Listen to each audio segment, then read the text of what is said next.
말씀 받겠습니다. 오늘 말씀은 굉장히 짧습니다. 함께 읽은 말씀 출애굽기 20장 13절 말씀입니다.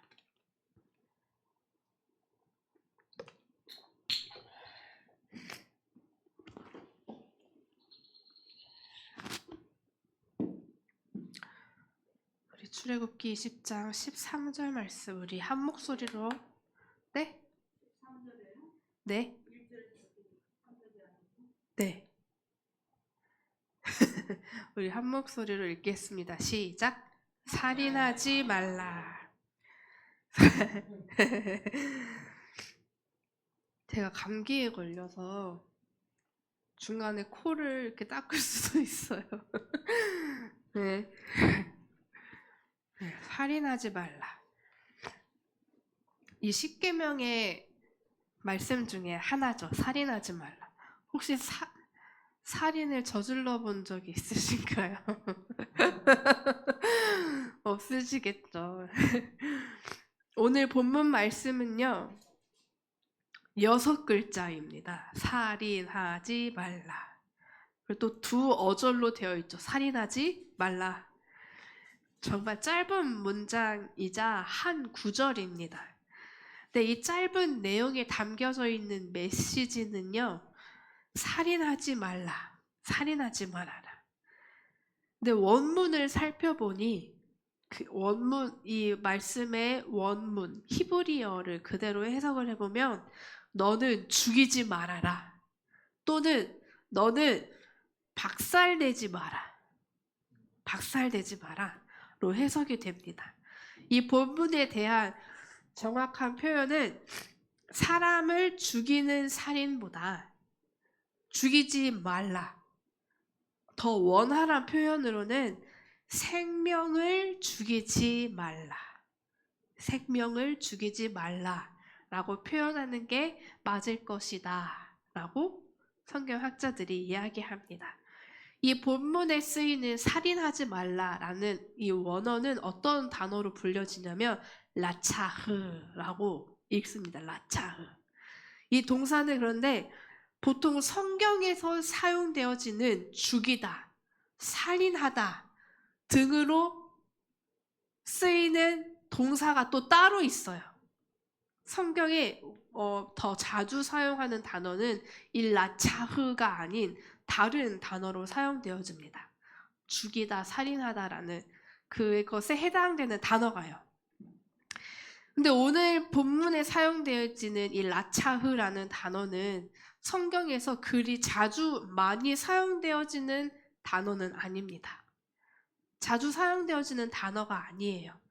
그런데 그 자주 사용되어지지 않는 단어를 하나님께서 오늘 그 단어를 사용하셔서 라차흐, 생명을 죽이지 말라 라고 말씀하고 있습니다. 이 라차흐라는 단어는 그렇다면 언제 사용이 되어졌냐면 민수기 35장에 보면 도피성에 대한 내용이 나옵니다. 도피성이 어떤 건지 아시죠?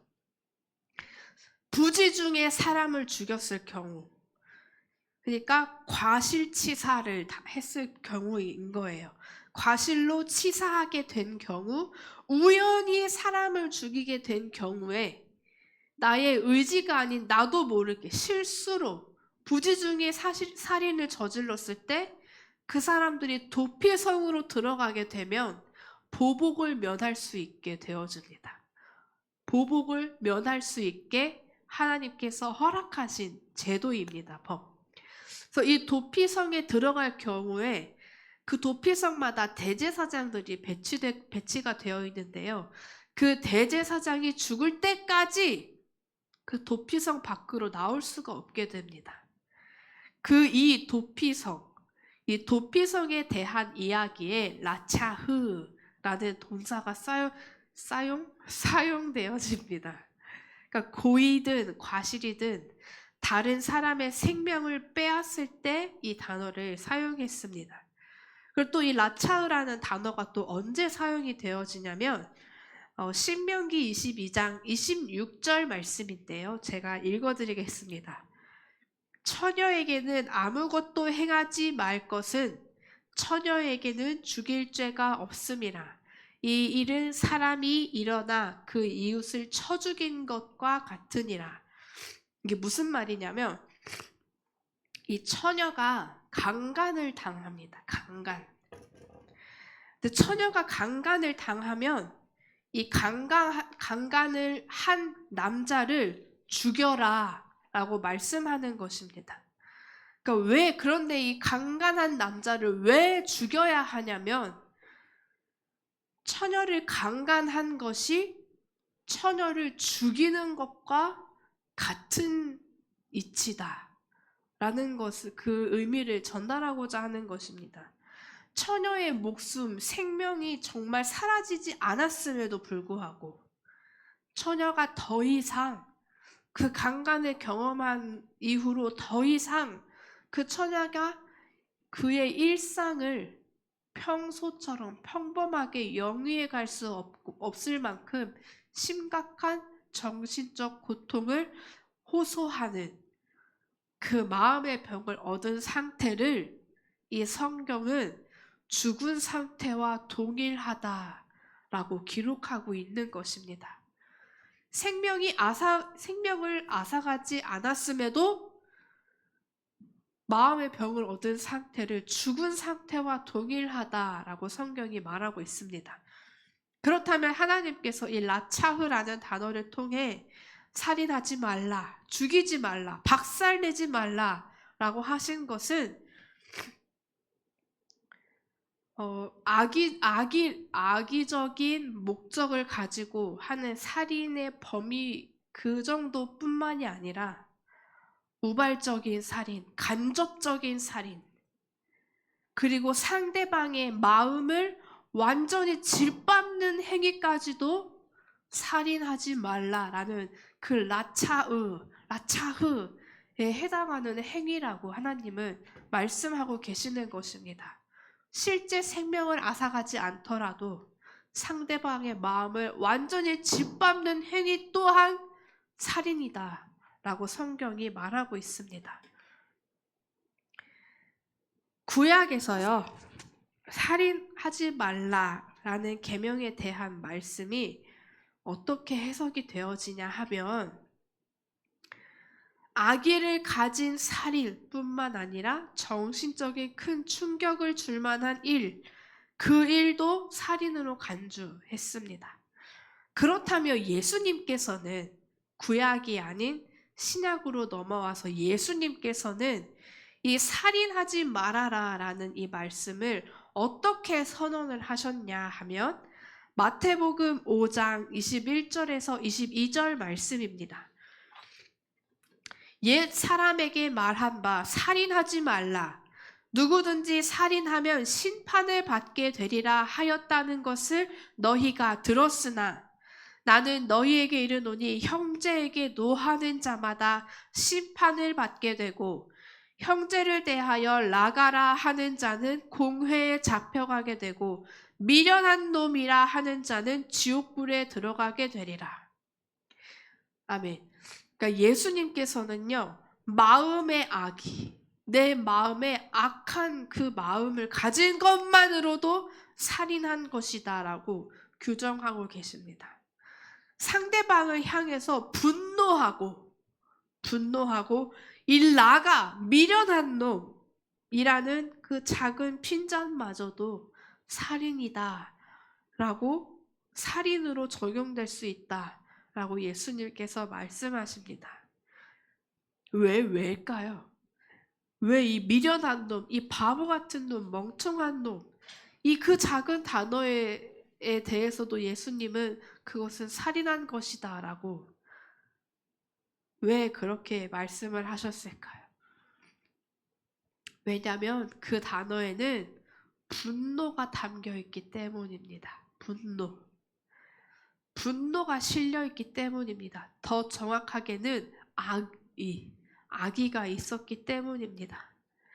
이런 악의가 분노를 참지 못하고 표출하게 되면 살인을 저지르게 되는 것입니다.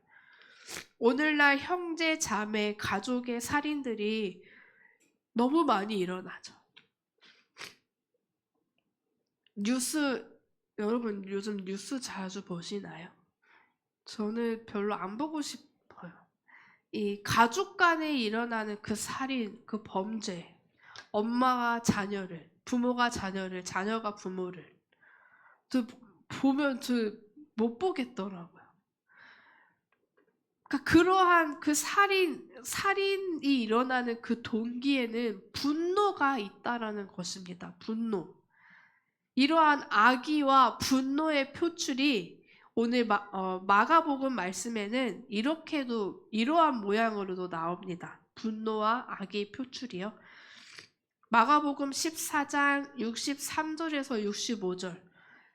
우리 함께 찾아서 읽어볼까요? 마가복음 14장입니다. 마가복음 14장 63절에서 65절.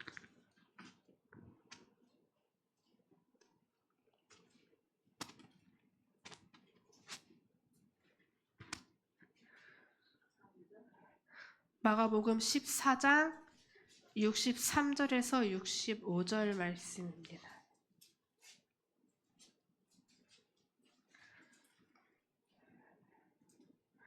마가복음 14장 63절에서 65절. 우리 한 목소리로 읽겠습니다. 시작. 대제사장이 자기 옷을 찢으며 이르되 우리가 어찌 더 증인을 요구하리요? 그 신성 모독하는 말을 너희가 들었도다. 너희는 어떻게 생각하느냐 하니 그들이 다 예수를 사형에 해당한 자로 정죄하고 어떤 사람은 그에게 침을 뱉으며 그의 얼굴을 가리고 주먹으로 치며 이르되 선지자 노릇을 하라 하고 하인들은 손바닥으로 치더라. 아멘. 62절에는요. 대제사장이 그리스도를 추궁하니 그리스도께서 내가 하나님의 아들이라고 답하니 옷을 찢으며 강하게 분노하는 것입니다.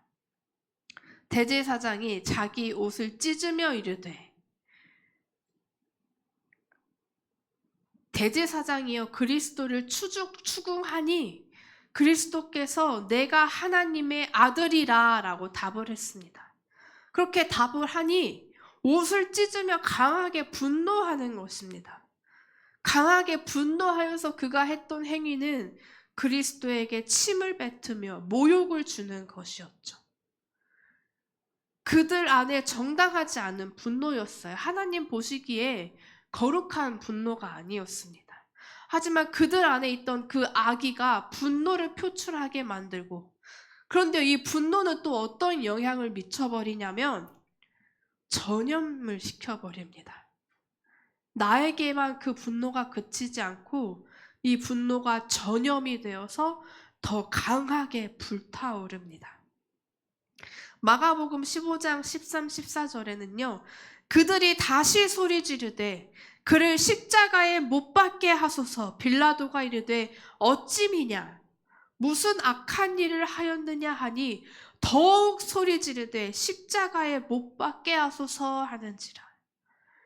이 대제사장의 분노에 전염이 돼버린 무리들이요. 소리를 바락바락 지르면서 십자가에 못 박아라, 예수를 십자가에 못 박아라 라고 외치고 있는 것입니다. 그들은요, 예수를 십자가에 못 박아라 라고 외치는 그들은요, 지금 자기들이 무슨 말을 하고 있는지도 모른 채 그냥 그 분노에 전염이 되어서 그 말을 내뱉고 있는 것입니다. 그들이 쏟아낸 말은 온통 악의와 분노에 휩싸인 말들이었습니다. 그들의 그 악의와 분노가 그리스도를 십자가에 못 박게 하였습니다. 그 결과, 그 과정은 어땠을까요? 온갖 악의와 분노의 표출을, 그 모든 분노의 표출을 온 몸으로 감당하셔서 예수님께서는 십자가에 달리셨고 십자가에서 숨을 거두셨습니다. 이때 분노의 대상이요, 그 대제사장과 무리들의 분노의 대상이었던 예수님께서 결국엔 숨을 거두게 되었을 때 그때 사람들의 반응은 어떠했을까요? 누가복음 23장 말씀입니다.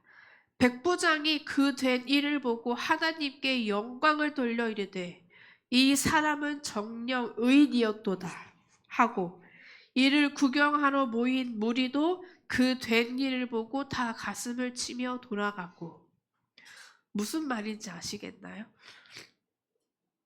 분노와 악의에 덮여서 십자가에 못 박으라 하고 나니 예수님이 실제로 십자가에 못 박혀 죽게 되었습니다.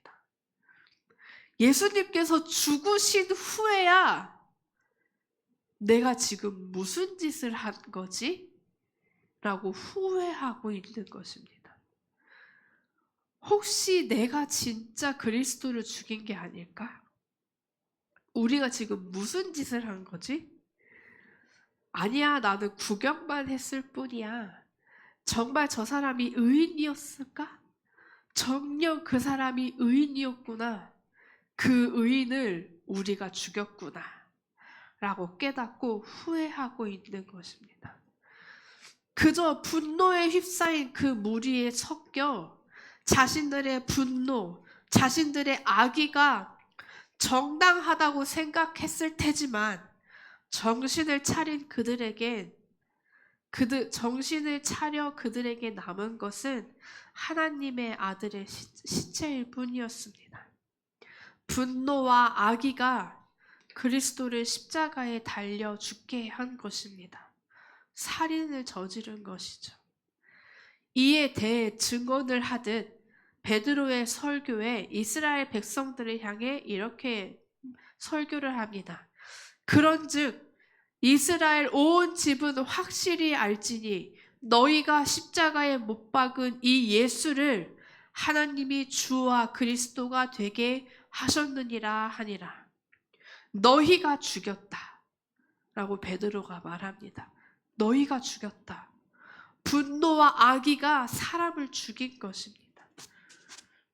그렇다면요, 예수님의 말씀처럼 우리가 살아가면서 분노하지 않을 수는 없잖아요. 저는 어제도 분노했거든요. 어제도 분노했어요. 오늘 아침에도 분노했고요. 그러니까 예수님의 말씀처럼 분노하면, 화가 나면 죄를 짓는 걸까요? 분노하면 살인을 저지르는 것일까요?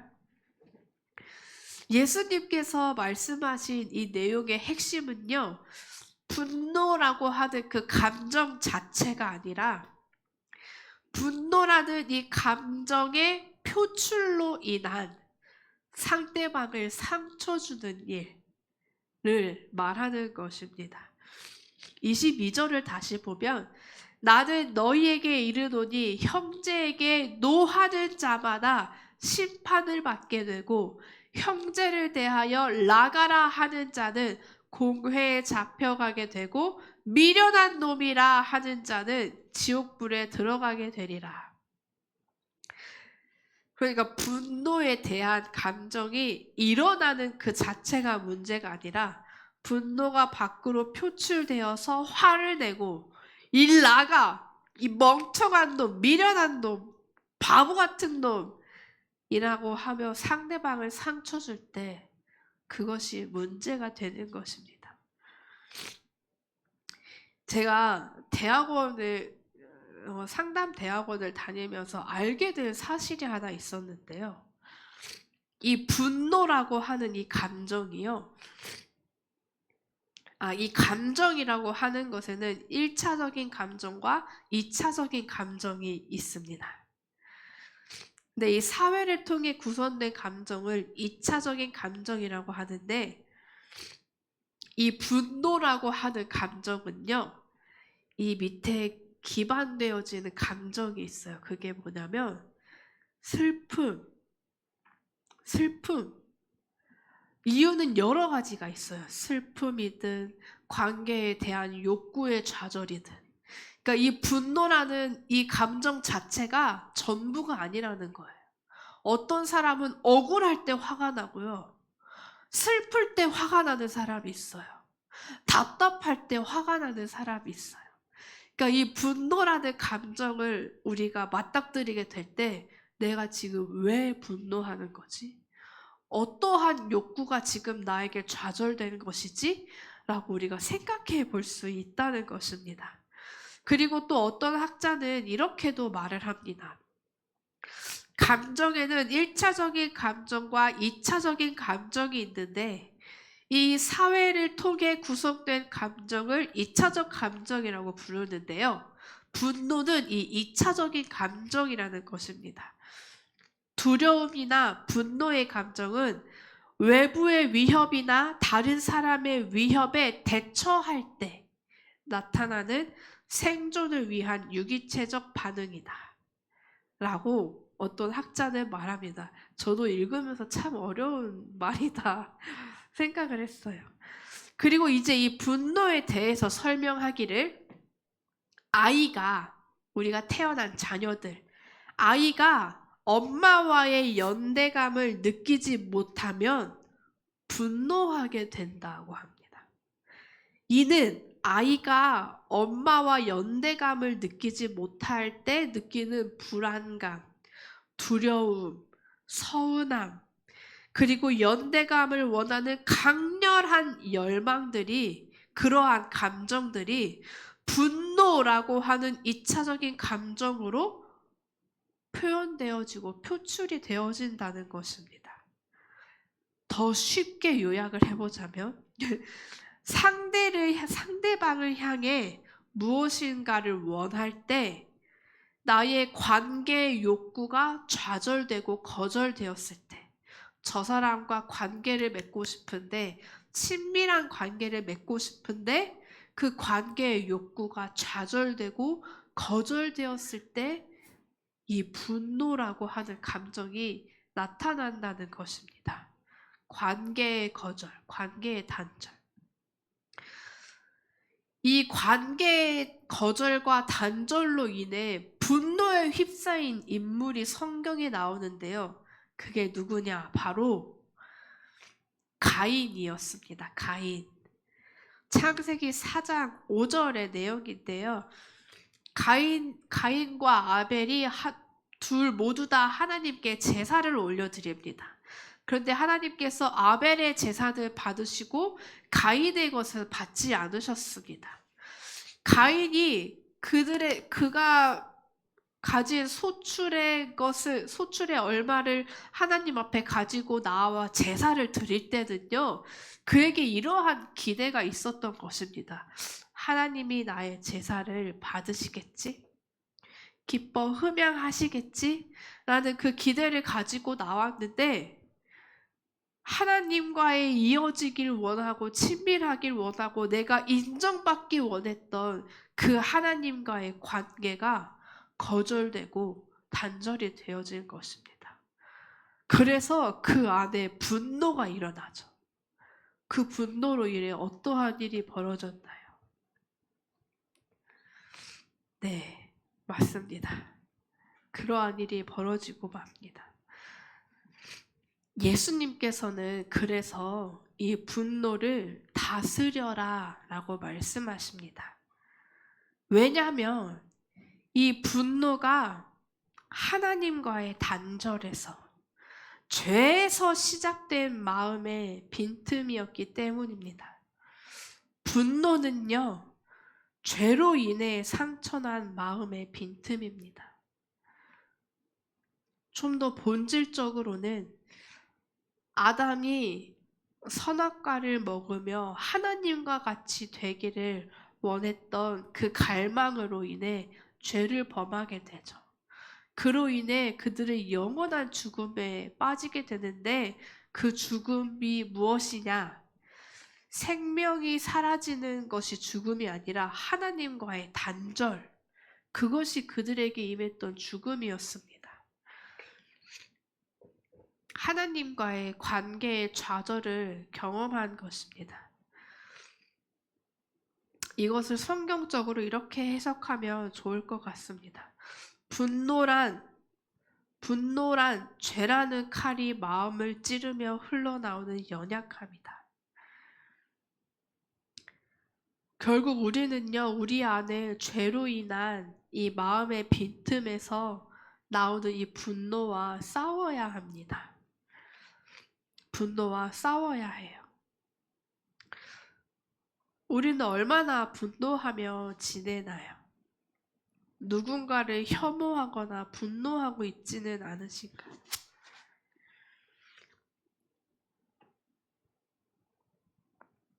분노하는 것은, 누군가를 혐오하고 분노하는 것은 본질적으로 살인하는 것, 하나님의 형상을 상하게 하는 것입니다. 살인의 결과는, 그런데요, 살인의 결과는 본인에게로 다시 돌아옵니다.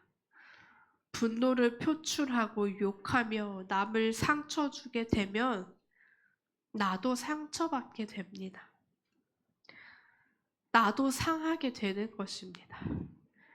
즉, 살인하지 말라는 하나님의 말씀과 그리스도께서 이 말씀을 더 넓은 범위로 확장시키신 이유는 하나님의 형상인 우리를 지키시기 위함입니다. 우리가 살면서 분노하지 않기 위해, 내 자녀에게, 사랑하는 사람들에게 분노하지 않기 위해 참고 참으며 살아갑니다.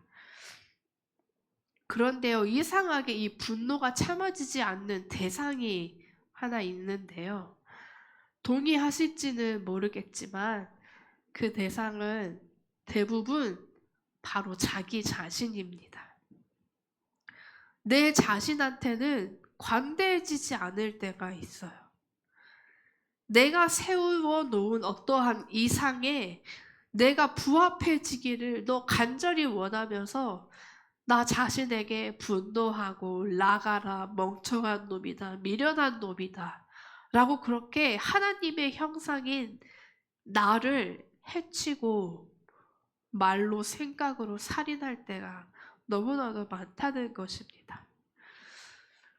살인하지 말아라, 나가라 하지 말아라, 멍청한 놈, 미련한 놈이다 라고 말하며 그 마음을 짓밟지 말아라. 이 말씀은요, 나의 이웃과 나의 가족과 사랑하는 모든 사람들, 이 세상의 모든 사람들에게 해당되는 말씀인데요. 그 전에 먼저 내가 나 자신에게도 그 말씀 앞에 정직해야 한다라는 것입니다. 내 사랑하는 남편도, 자녀도, 나의 동료도, 이웃도 하나님 앞에 사랑스러운 자녀이지만 나 또한도 그렇다는 것입니다. 나를 향해 이걸 당기고 있는 그 화살, 그 분노의 화살이 내 영혼을 썩게 하고 있지는 않은지 돌아볼 수 있었으면 좋겠습니다. 예수님께서는 우리를, 나의 가정을, 나의 이웃을 자유하게 하시기 위해 오셨습니다. 사랑하시기에 오셨습니다. 우리 또한 이곳에 앉아 계시는 우리 성도님들도 하나님께서 사랑하는 자녀이자 한 영혼입니다. 살인하지 말라라는 명령은 남을 해치는 것만이 아니라 스스로도 해치지 않는 것, 그것도 포함되어진 말씀입니다. 살인하지 말라, 죽이지 말아라, 생명을 해하지 말아라, 마음을 짓밟지 말아라, 한 영혼의 삶을 짓밟지 말아라, 박살내지 말아라. 이 명령이요, 우리의 마음과 분노라고 하는 그 감정까지 다스려야 하는 아주 중대한 명령입니다. 그럼에도 이 명령은요, 분명히 우리의 삶에서 무엇을 하지 말아야 하는 기준과 이 제한, 그 제한을 두고 있는 어떻게 보면 참 소극적이고 방어적인 명령입니다.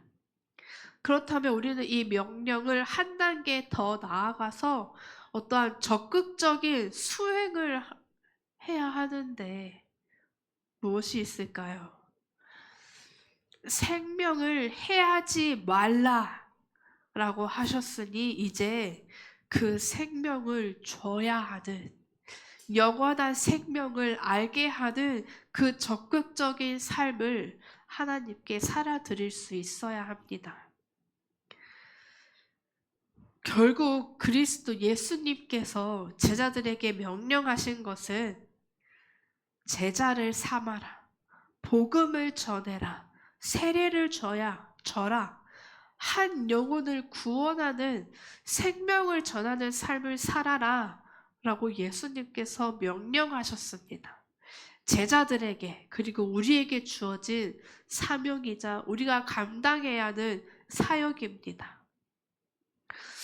살인하지 말라, 생명을 앗아가지 말아라, 마음을 짓밟지 말아라. 그것보다 더 한 단계 앞에 나아가서 우리는 예수님께서 제자들에게 명령하신 그 명령을, 그 사역들을 감당해내야 합니다. 생명을 빼앗는 명령을 지키는 것에서 끝날 것이 아니라 이제는 우리는 그 생명을 줘야 하는 귀한 명령으로 한 단계 더 나아가기를 간절히 소망합니다. 아멘. 나도, 가족도, 우리의 이웃도 그 마음을 짓밟지 않고 살인하지 않고 나가라, 멍청하다, 미련하다 말하지 말고요. 우리에게 새 생명을 주시고 우리를 자유하게 하시기를 기뻐하시는, 이미 자유케 하시는 그 하나님의 사랑 안에서 우리의 분노의 감정을 다스리고, 이 분노 그 밑에 있는 우리가 해결하지 못할, 슬퍼서 분노하든 억울해서 분노하든 그 관계의 욕구가 거절되고 좌절되어서 분노하든 우리가 해결하지 못한 그 분노 이면에 깔린 그 상처와 감정들을 하나님께서 해결해 주시기를, 하나님께서 치유해 주시기를 우리가 그렇게 소망하면서 오늘 말씀을 또 받기를 소망합니다. 우리 기도하겠습니다. 살아계신 하나님, 우리의 분노가 나를 혹은 누군가를 상하게 하지는 않았는지 돌아봅니다. 하나님, 우리의 악의가 담긴 그 분노로 인하여 누군가 상하고 아파했다면 저희를 용서하여 주시옵소서. 하나님께서 모든 것을 내어주시어 핏값으로 사시고 자녀 삼으시고 사랑하신 그 자녀인 저와 우리의 이웃을 우리가 사랑하고 너그러이 품으며 용서할 수 있는 넉넉한 마음을 저에게 허락하여 주시옵소서. 하나님, 생명을 해하지 않는 것, 그것에서 더 넘어서서 살아계신 하나님 아버지 예수 그리스도의 그 영원한 생명을 흘려보내고 증거하는 자로 이래 교회를 사용하여 주시옵소서. 함께 하실 줄 믿습니다. 감사하며 살아계신 예수님의 이름으로 기도합니다. 아멘. 하늘에 계신 우리 아버지여, 이름이 거룩히 여김을 받으시오며 나라가 임하시오며 뜻이 하늘에서 이루어진 것 같이 땅에서도 이루어지이다. 오늘날 우리에게 일용할 양식을 주시옵고 우리가 우리에게 죄 지은 자를 사하여 준 것 같이 우리 죄를 사하여 주시옵고 우리를 시험에 들게 하지 마시옵고 다만 악에서 구하시옵소서. 나라와 권세와 영광이 아버지께 영원히 있사옵나이다. 아멘.